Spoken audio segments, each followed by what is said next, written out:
I knew him as a colleague with incredible insights, a great educator, and a superb researcher.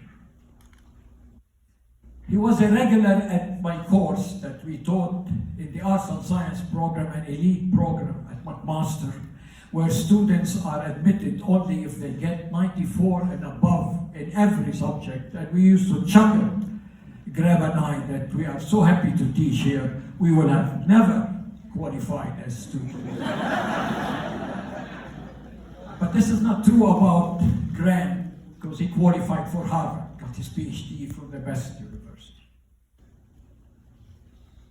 I once asked Graeme, because he had such a good sense of humor, why are you doing what you're doing? Why are you researching this 9/11 subject? And he was quick to retort, and he says, the minute I knew there were two alleged hijackers that are Lebanese, Hanjour and Jarrah, I knew there is something that is not right. I knew I need to investigate it. And he came up with 5 reasons why this is not a possibility.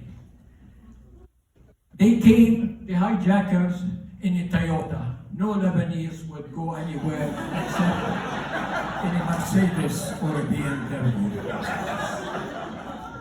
They were there, but their mothers would have let them to come. They did come on time, but no Lebanese ever arrived on time.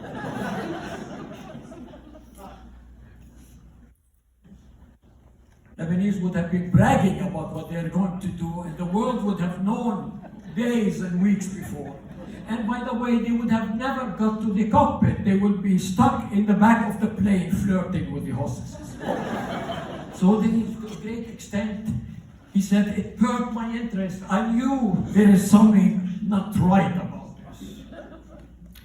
Let me say that too many people living but not alive, in the sense that their life is not worth the struggles and the commitments. But this was not Graeme. Graeme lived at least 3 full lives.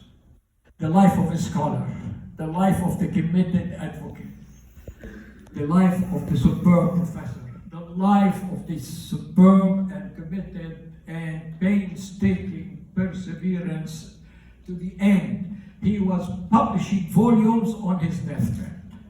And that's not an exaggeration. Graeme tonight is with us. And he will always be, as long as we remain truthful, loyal to the causes he committed his life to. In his last email that he wrote on his deathbed to tell me that he would not be able to see me, he said, we will meet in another land. I will take Graeme for his word. Graeme always delivered on his promises.